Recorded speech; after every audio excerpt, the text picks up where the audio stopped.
everybody doing this afternoon? Good. I'm Chris Pearson, graduate student at the University of Kansas. This summer I got the chance to work with the Wyandotte County Youth Football and Cheerleading Association. Growing up as a kid, I did participate in youth sports, football being one of them. So this was a project that I was definitely drawn to. I had the opportunity to kind of choose which one I was to work with. It was a community assessment, doing a grant proposal for the Youth Cheerleading Association, or Youth Football and Cheerleading Association, and doing interviews. So I chose the football one because I felt like I would relate more to that one. Just a little bit about the problem. The Wyandotte County Youth Cheerleading and Football Association, they're headed by a group called the Agents of Change. Their initiative focuses on development that promotes everything in color, pretty much. Healthy behaviors, healthy lifestyle, strong educational values, encouraging responsible decision making, and increasing opportunities for supportive parents and families. So pretty much what they want to do is they want to make the parents more involved with the community and the community more involved with the parents. The particular problem that I was addressing was coming up with a grant proposal. Now there's a budget goal for them. What they want to do is try to make the participation fees more affordable for the low-income families that are a part of that target area that they serve. So again, we just wanted to make it more easy for them to participate. And most of those families, they have more than one participant too. So I'll go over what the original cost would be for them to participate without the funding, and then you'll see what the funding will do for those families. Okay, the Agents of Change, the vision to nurture and enhance the body, mind, and soul of the youth and families in Wyandotte County. And their mission here is to provide a competitive level of football and cheerleading to youth in Wyandotte County that promotes a healthy environment and lifestyle, as well as provides families and youth with supports needed to achieve and succeed in life. Again, it's tying the families in with the communities and the community in with the family. As Eric mentioned earlier, there hasn't been a youth football league in Wyandotte County since 1999. And they really just are now getting started up with this one. They started up, I believe, in late 2010, and they plan on trying to have their first season this fall. So he mentioned again that one of their main goals was to come up with a budget. I believe it was $11,000, so that they can have enough funds to have referees and fields and teams and everything going by this fall. Project overview, I did two things. The first thing that I did was come up with the grant database. This is something that they'll be able to use in the future so that they can find other funding sources. This database, it comes with various different categories, and the categories make it really easy for them to search out application dates, when things are done, if it needs a proposal letter or not, and what category it's under. I'll go over the categories when I get to that slide. Another thing that I also came up with was a ready-made application to be handed in. Right now it's in the draft form, so hopefully after this week I'll have everything edited out so that they can go ahead and submit this to a Finish Line Foundation. My products, the first one here, this is the database that I was talking about, and each one of these subcategories, if you click over here where these arrows are, you can type in whatever you're searching for. So say if you need a specific funding amount, you can go ahead and type in your amount under here when you drag it down, and it'll bring up the funding that you need. Also, there's different types. There's public, there's a private, there's a foundation, there's government assisted, and we also went ahead and categorized those grants as well. Along with the grant's name come with the grant sites, and those links are direct links to the site, so the co-commissioner or whoever else in the organization who's applying for the grant, they can go ahead and just click on the site and then take them to the application, and they can go through the application process. Dr. Thompson, could you click on the link for me?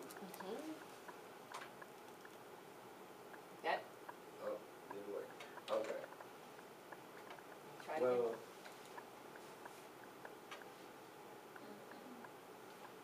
that's a link pretty much to the application itself. It was a 7-page grant application. For the most part, it was fairly, straightforward, but there were sections in there that talked about an abstract or a need statement, and pretty much in this need statement, it talked about what the fees would be without the funding. We're asking for $3,500 from the Finish Line Foundation.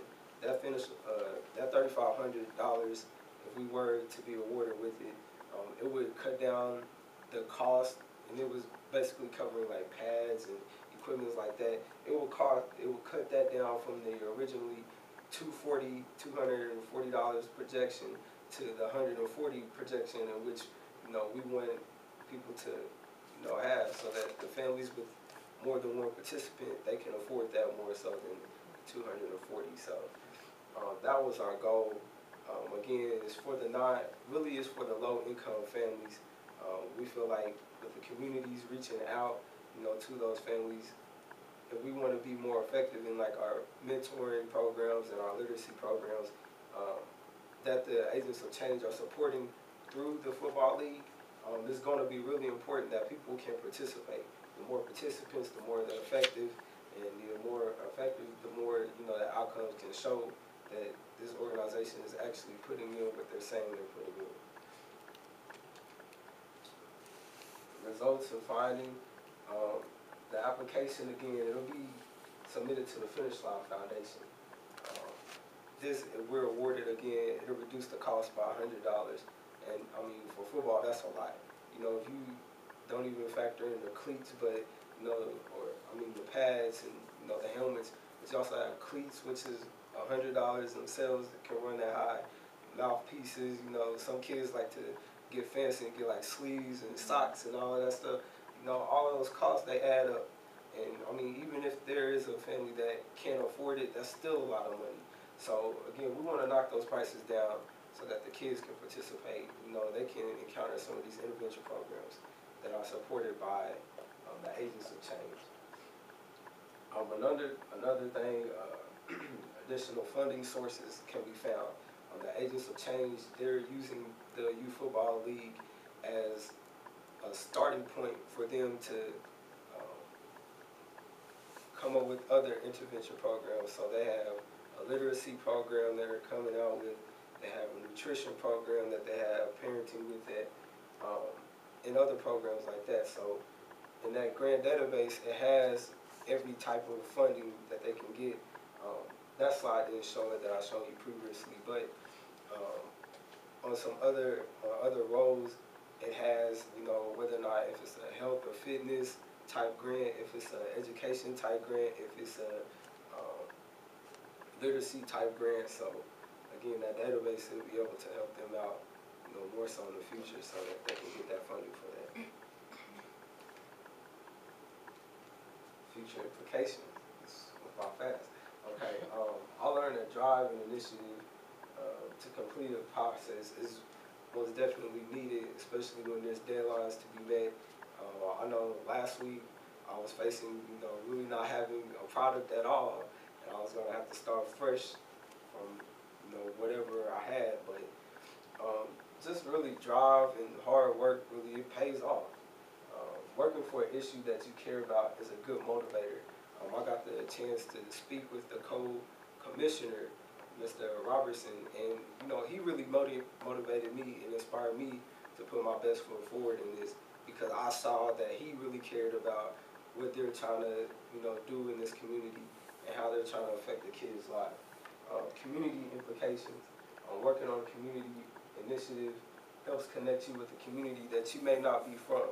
I'm not from Wyandotte County, so I really have no family there, no ties there, but working on this initiative, it made me really care about the well-being of each person in that community. So I know that this will go a long way, even though it's just, to me, it's like a small grant process. It's really nothing. I know that this will go a long way for every member of the community, which I care about now. So,